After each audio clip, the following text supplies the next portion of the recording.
Oke, assalamualaikum warahmatullahi wabarakatuh. Waalaikumsalam warahmatullahi wabarakatuh. Bagaimana kabarnya hari ini? Tidak Anda? baik. Ada bahagia? Ada. Sekarang coba bilang aku bahagia. Aku bahagia. Semangat. Tepuk tangan untuk kita semua dulu. Oke, Ananda, hari ini Bu Desi akan berbagi tentang jurus ketiga dari 7 jurus BK hebat, yaitu tentang tumbuhkan resiliensi. Resiliensi. Sebelumnya Ananda sudah diberikan kertas? Ya. Sekarang coba buat pengalaman Ananda ya. Oke, ya. Nampak ya? Nah, ini. Jadi sekarang silakan Ananda buat pengalaman Ananda dalam membangun daya tahan. Nanti kita tahu apa sih resiliensi itu. Makanya kita buat dulu pengalaman ya. Seperti ini ya. Jadi yang pertama silakan Ananda tuliskan pengalaman Ananda yang pernah dilalui tapi sudah cukup netral pada saat ini. Berarti udah aman ya. Oke, dengan kelima poin ini. Yang pertama, silakan dituliskan dulu apa yang sebenarnya terjadi. Yang keduanya, apa kata-kata atau sikap orang lain yang paling membekas. Sedangkan yang ketiga, apa yang saya rasakan saat itu. Yang keempatnya, apa yang saya lakukan setelahnya. Sedangkan yang kelima, siapa yang hadir atau tidak hadir mendampingi saya saat itu. Silakan Ananda dalam waktu 10 menit, silakan diisi dulu pengalamannya ya.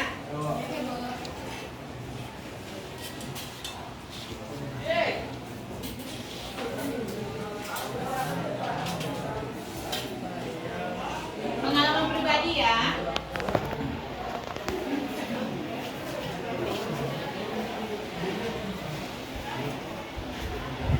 Soalnya di bawah.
Oke Ananda, apa sudah selesai semuanya ini? Sudah.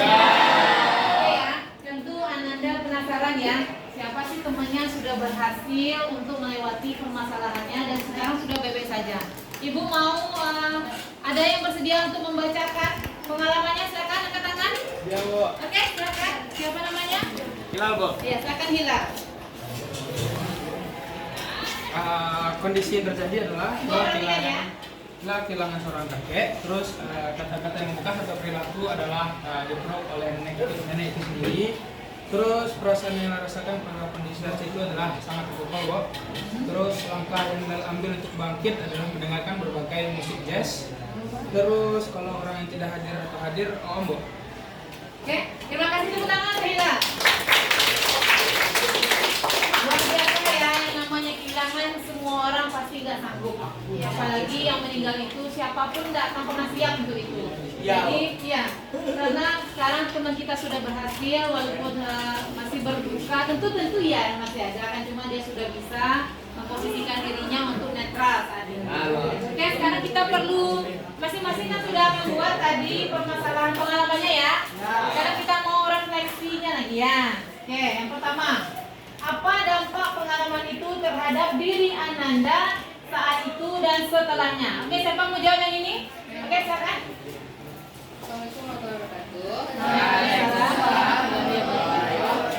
Mira akan menjawab pertanyaan nomor 1. Apa dampak pengalaman itu terhadap diri saya saat itu dan setelahnya?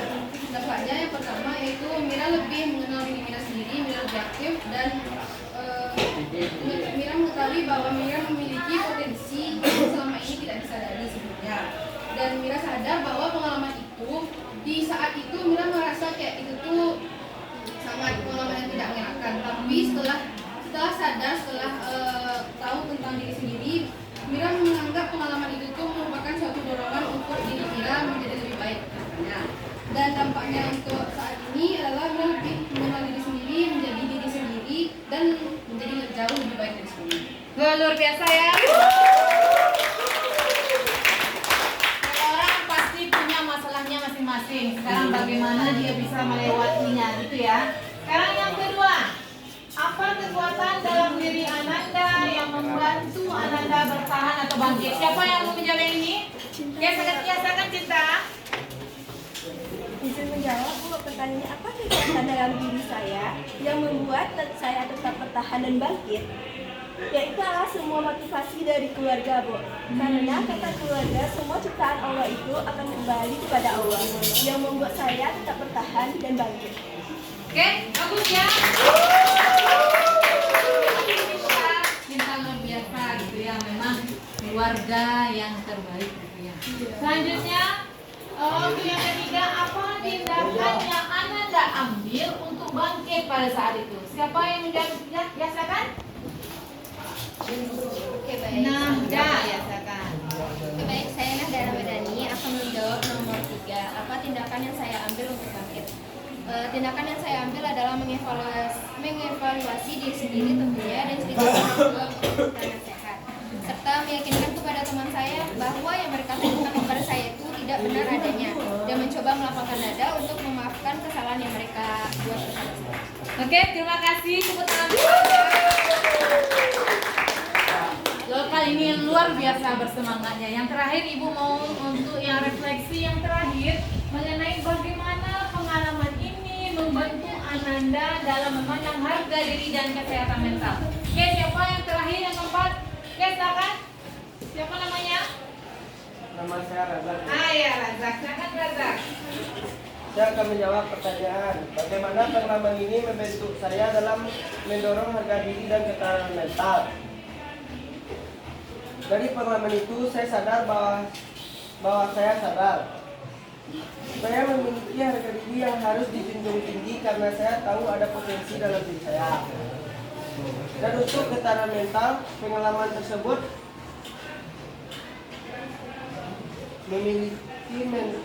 menguati mental saya lebih kuat dari sebelumnya. Oke, jadi mentalnya lebih kuat ya. Ya, tepuk tangan. Jadi itulah yang disebut dengan resiliensi. Seperti ini ya. Pernah main bola? Swing. Pernah ya? Dan satu lagi pernah nggak? Ya, ada mainan. Biasanya di dashboard ditekan, balik lagi ke atas. Nah nggak? Di-speed tetap lagi kayak gitu. Nah itu resiliensi. Jadi resiliensi itu adalah kemampuan seseorang untuk bangkit kembali. Semua orang punya masalah. Kalau dia tetap terpuruk di sana, banyak masalah psikologi lainnya. Tapi kalau dia bisa bangkit kembali, itu berarti dia sudah bagus resiliensinya. Dan sudah pulih dari kesulitan, stres, nah juga ya. Trauma juga bisa nih. Yang dialami dalam hidup ini adalah kemampuan untuk beradaptasi, apalagi bertahan dan bahkan tumbuh lebih kuat setelah menghadapi tantangan. Iya kan? Kalau kita sudah pernah mengalami masalah itu, pas terjadi lagi lebih kuat apa lebih lemah? Lebih kuat karena sudah punya pengalaman untuk mengatasi itu. Benar? Nah ini kenapa daya lenting itu makin penting? Ngeri ya sekarang ya. Nih misalnya ada kasus ya, sering diejek tak punya ayah, anak SD di Banyuwangi tewas gantung diri. Simpel kan masalahnya, tapi dia gantung diri, kena pungli gantung diri. Nih, siswa SMP bunuh diri saat HP disita.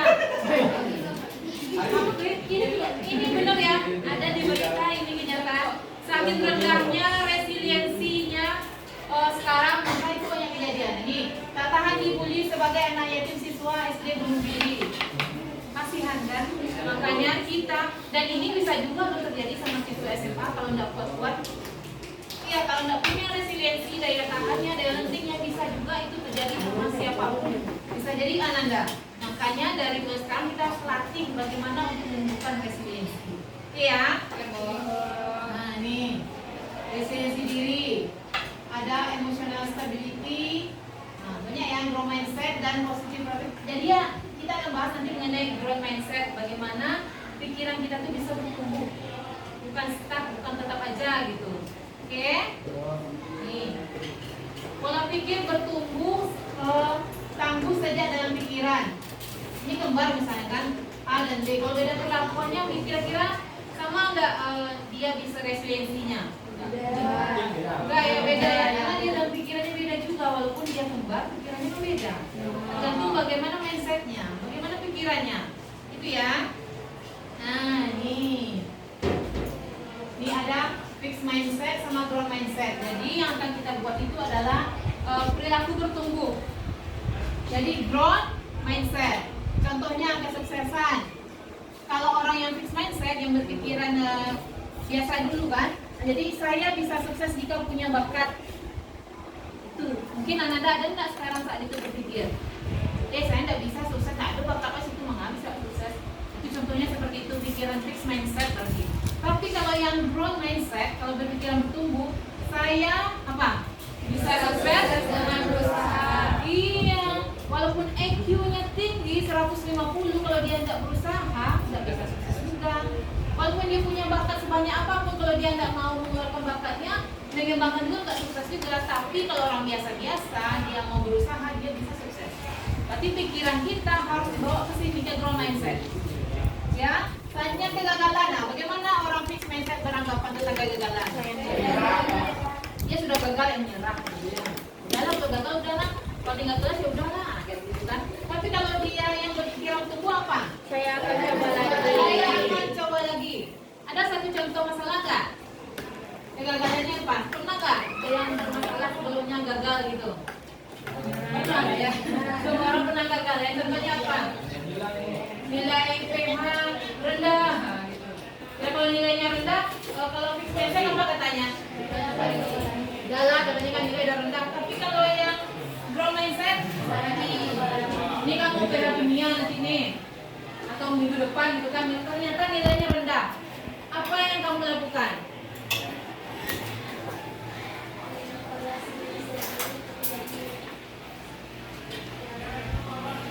Itu jadi lebih baik evaluasi diri sendiri. Kalau kamu apa, Ari? Belajar giat lagi. Terus kalau kamu apa? Puja. Terus apa yang dilakukan? Menerima saja atau bagaimana? Apa? Mengulang-ulang soal kok. Ulang soal, setelah itu ngapain lagi? Belajar dengan ikut. Nilai ini udah rendah nih. Perlu nggak ditemui gurunya lagi untuk di remedi gitu ya? Berarti kita nggak terima saja. Berarti Anda sudah growth mindset gitu ya, akan melakukan usaha yang lainnya untuk memperbaikinya. Tangan tuh semuanya. Oke, kalau mengalami kesulitan, apa jawabannya? Apa yang fixed mindset? Bisa gitu kan. Ibu suruh Ari misalnya ke depan. Apa jawabannya Ari? Ari kalau bacakan yang tadi Ri. Apa Ri? Bisa Ari Ri? Bisa ekspor kan? Coba Ri, bisa Ari Ri? Bisa? Belum bisa? Kenapa belum bisa? Belum mencobanya gitu ya. Jadi kesulitan itu nggak langsung bilang saya tidak bisa gitu kan, tapi saya belum. Dari sekilas sebetulnya sama kan, tapi maknanya beda kan. Bagaimana kita bilang sama otak kita kan beda jadi. Kalau saya tidak bisa pasti nggak lama langsung. Ya nggak bisa gitu. Tapi kalau saya belum bisa, tapi nanti bisa. Kalau kita usahakan pasti bisa. Gitu berarti growth mindset pikiran kita bertumbuh. Jadi itu harus dilatih. Dia nggak bisa langsung bisa gitu ya. Growth mindset karena kita sudah terbiasa fixed mindset. Iya, karena pikiran kita bisa nggak negatif gitu kan. Sekarang coba diganti seperti itu ya. Selanjutnya, kalau terjadi masalah apa? Ya, coba yang belakang sana. Kalau ada masalah gimana? Ya. Kalau orang fixed mindset gimana? Ada apa?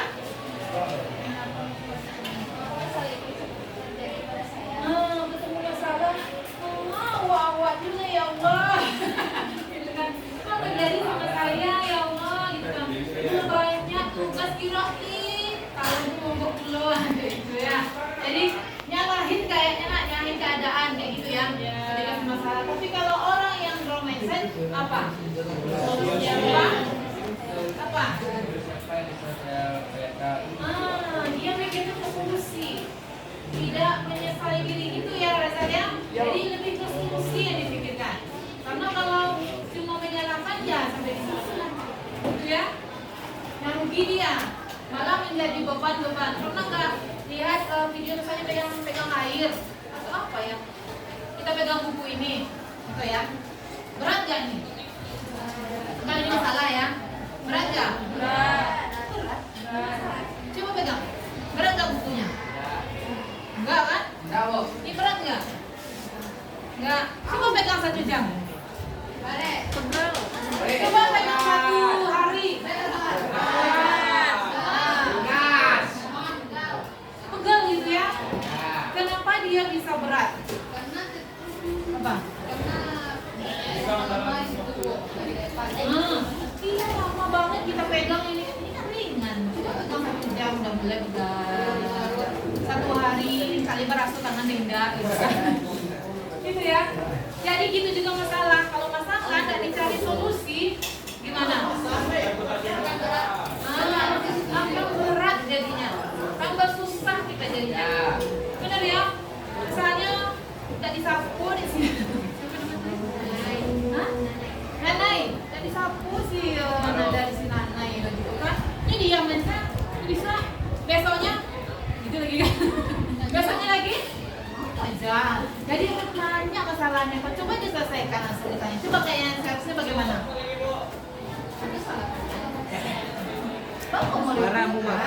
Iya. Jadi habis masalahnya kan diselesaikan saat itu juga. Ada yang pengalaman masalahnya dipendam-pendam sampai lama-lama? Ada? Ya kan? Kadang ada gitu ya.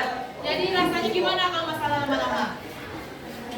Stres, capek gitu kan? Pulang makan padanya. Kayak gitu ya. Jadi setiap ada masalah cari solusinya. Sekarang ini lagi. Kalau ada pendidikan, udah sibuk kok. Kalau ibu fixed mindset, kali sibuk. Ya sih pojok untuk lancar. Harusnya aneh. Terima kasih, saya akan memperbaikinya. Mungkin Bu Desi akan lebih sering jogging dengan si Lazar di Komba, kayak gitu ya. Dengan yang lainnya gitu ya. Jadi kita harus fixed mindset. Harus apa? Growth mindset. Oke, sampai sini paham nggak? Sekarang coba dibuat satu aja growth mindset, fixed mindset dan growth mindset yang pernah Anda alami. Nah, saya akan dibuat di kertasnya. Satu aja. Selama ini mikirnya kayak gini, tapi setelah ini apa memperbaikinya jadi apa? Ya kan? Masih banyak ya kehidupan kita gitu yang fixed mindset. Setelah belajar ini akan menjadi mix, akan jadi growth mindset gitu ya.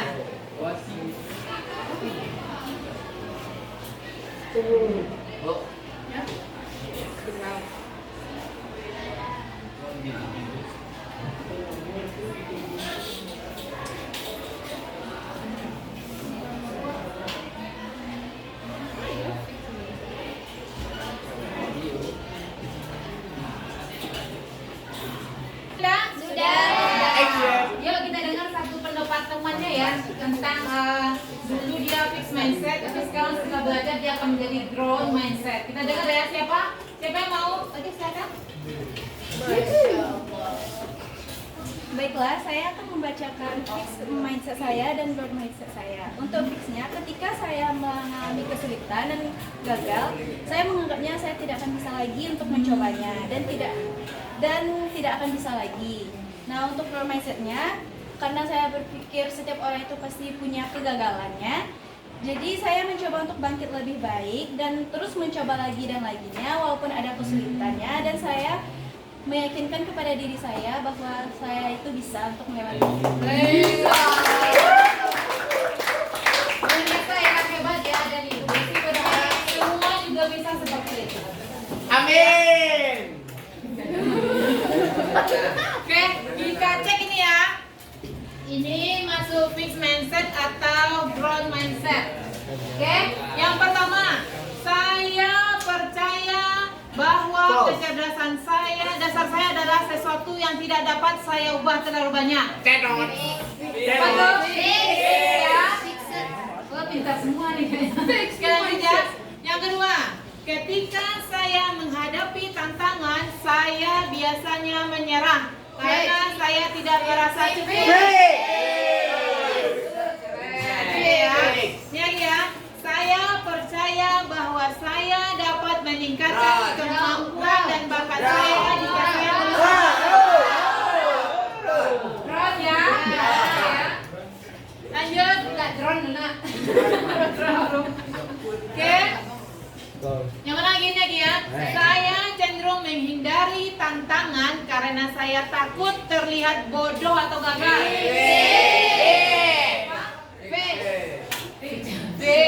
Ya, betul. Ini ya, saya melihat kegagalan sebagai kesempatan untuk belajar dan tumbuh, bukan sebagai bukti ketidaksempurnaan. Positif banget kita.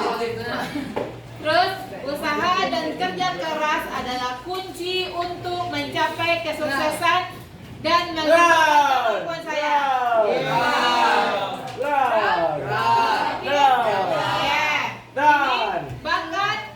Bakat alami adalah faktor terpenting dalam mencapai kesuksesan. Usaha saja tidak cukup jika Anda tidak berbakat.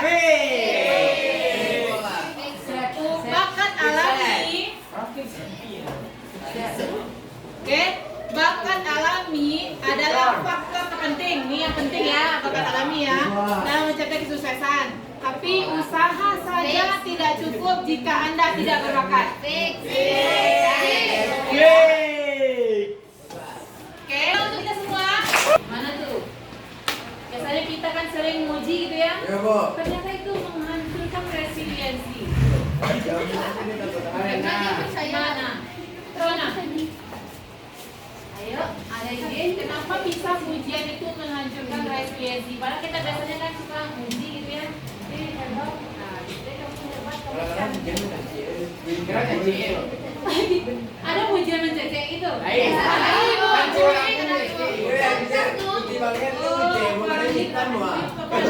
Saja gitu ya.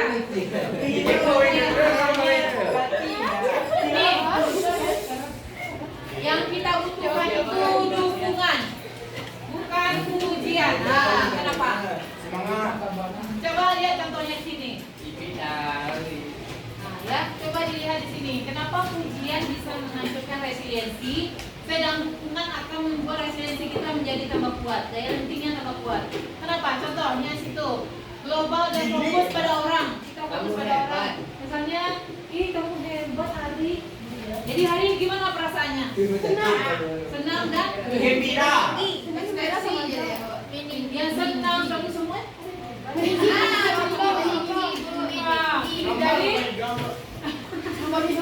belum papa lagi gitu ya gitu. Jadi dikhawatirkan seperti itu. Jadi sampai kita beri dukungan sama Ari. Bagaimananya sih yang hebat gitu. Misalnya nih kamu sudah jadi lebih fokus kepada perilakunya. Ari, kamu sudah bekerja keras untuk tenang hari ini gitu ya. Nggak kemana-mana. Misalnya kayak gitu. Mungkin biasanya hari ini pelajaran mahasiswa atau contoh ya misalnya ya, tapi karena dia sudah sering masuk atau perilakunya jelas gitu kemana perilakunya gitu ya. Jadi tidak semua hebat aja. Karena dengan ada kita di rumah juga kayak gitu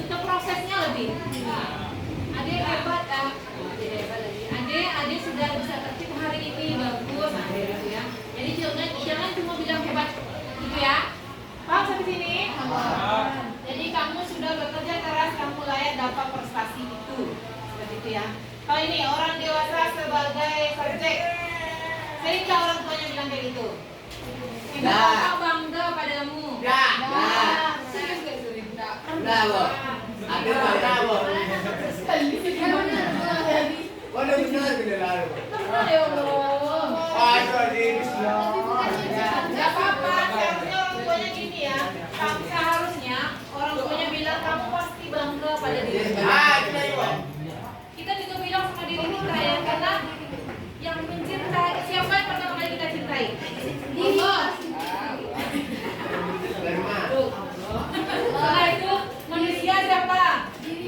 Iya, kita harus cintai sama diri kita sendiri dan bangga sama diri kita sendiri, karena sudah banyak pencapaian yang dia peroleh gitu ya. Walaupun sekecil apapun itu kita harus bilang terima kasih. Coba semuanya, ini ada kupu-kupu ya, terima kasih. Coba semangat terima kasih udah mikir Terima kasih. ya. Iya, terima kasih sama dia. Masih. Kayak ini ya, sebagai misalnya ini orang dewasa sebagai yang mengontrol. Bapak atau ibu senang kamu mau dengan nasihat kami. Itu yang ujian ya, merasa dipuji. Tapi seharusnya dukungan ini, memberi kepercayaan. Ibu bapak percaya kamu bisa belajar. Terkadang kata-kata ini simpel tapi pengaruhnya besar. Jadi mari yuk kita belajar untuk lebih ground mindset, lebih memberi dukungan pada diri sendiri dan teman-teman. Itu ya. Jangan cuma sekedar pujian, nanti takutnya dia menjadi sombong, jadi tidak mau memperbaiki diri gitu ya. Jadi fokus pada kesempurnaan hasil. Wah, suaramu merdu sekali. Iya, merdu misalnya kan. Jadi kamu benci banget lah. Mau nih. Iya, padahal berkara. Nah, tapi fokus pada usaha dan progresnya. Kamu sudah berlatih sangat keras, kamu pasti bisa. Gitu ya. Kamu sudah belajar dengan keras untuk OPH, kamu pasti bisa jawab ini. Seperti itu ya. Ini menjadi takut berbuat salah. Nah, apa nih? Kamu memang anak patuh, tidak pernah mengecewakan ibu. Seharusnya apa? Semua yang belajar akan pernah jatuh. Ayo coba terus. Jadi memang lebih ke lebih ke positifnya gitu. Jadi bukan cuma pujian, jadi jelas prosesnya yang kita hargai, bukan yang akhirnya saja, tapi prosesnya dia sudah berusaha. Karena banyak juga orang sudah belajar mati-matian karena IQ-nya memang rendah, nilainya rendah. Nah, mungkin kita matikan langsung kan? Dan mungkin kita matikan langsung, tapi prosesnya kita hargai gitu ya. Oke, sekarang ada teknik burger. Nah, ini ya. Teknik burger ini supaya Anda aman di dalam kehidupannya. Kenapa? Pertama diawali dengan apresiasi. Setelah itu, kalau kita memang mau mengkoreksi teman, misalnya kan supaya tidak bercakap, kan? Jadi diawali dengan dukungan dulu, apresiasi. Wah, contohnya apa? Wahnya aja. Dikoreksi di tengahnya, terus diapresiasi lagi. Berarti kan dikasih dukungan lagi, diapresiasi, dikasih yang bagus-bagus. Terus ada yang harus dikoreksi, nanti dibagusin lagi. Contohnya, kamu sudah mengerahkan usaha terbaikmu, misalnya ya. Bagaimana agar kamu bisa mengurangi waktu nonton? Jadi suka main HP sebenarnya atau begadang gitu kan.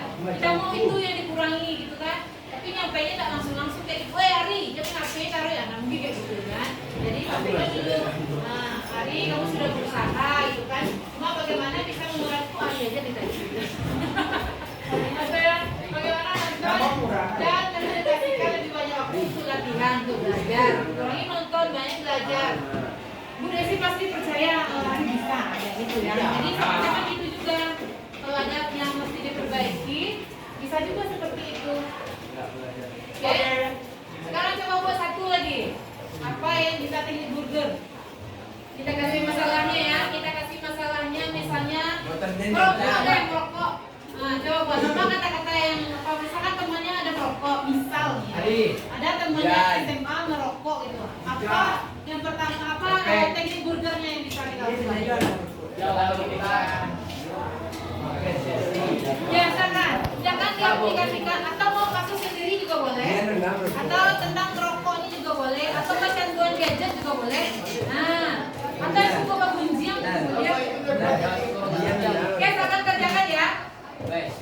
Ini untuk Ananda mudah mengaplikasikannya nanti dalam kehidupan sehari-hari. Oke. Kata ditulis. Ini kita kumpul ya. Ini bagian terakhir. Oke, silakan. Silakan buat teknik burgernya. Ada yang ingin dikoreksi sama temannya ya. Ini kan dalam berkomunikasi. Tapi dimulai dulu dengan apresiasi yang bagus gitu kan. Nanti di bawahnya diakhiri juga dengan apresiasi yang bagus, dikoreksi dulu. Ini bagian dagingnya kan gitu. Koreksi itu bagian dagingnya, di bawah rotinya. Nah, dialas lagi dengan apresiasi. Silakan ditulis. Silakan ditulis. Nah ya, silakan dibuat teknik burger versi Ananda. Diapresiasi dulu, setelah itu dikoreksinya, sampaikan apa yang harus dikoreksi, terserah ya masalahnya apa ya. Dan itu baru di bawahnya dilandasi lagi dengan apresiasi. Saya yakin kamu bisa berubah.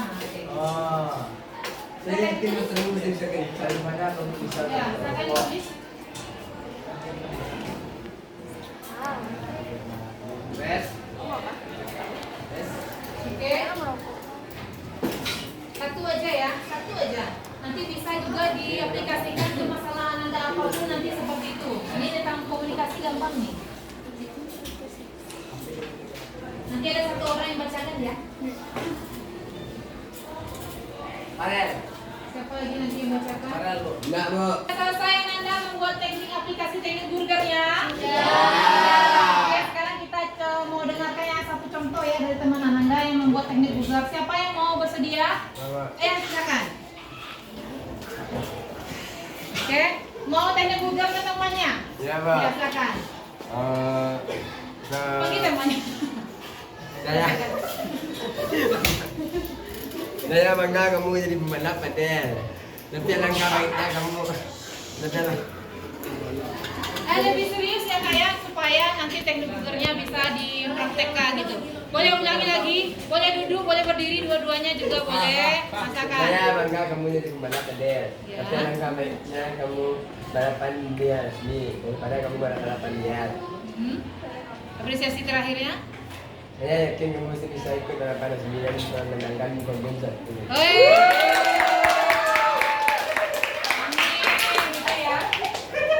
Oke ya. Berarti ya betul ya seperti itu ubah temannya kan.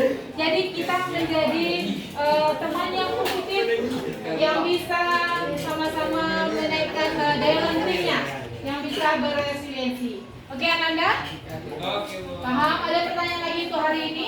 Tidak. Ya. Jadi Bu Desi harap Ananda sudah bisa mempraktekkan banyak tadi itu yang sudah kita pelajari hari ini. Nah semoga dengan ini daya lentingnya, resiliensinya dapat lebih bagus supaya Ananda bisa menghadapi apapun masalah yang muncul bisa dihadang. Oke ya. Sekian saja pertemuan kita hari ini. Kita sudahi dengan membaca hamdalah.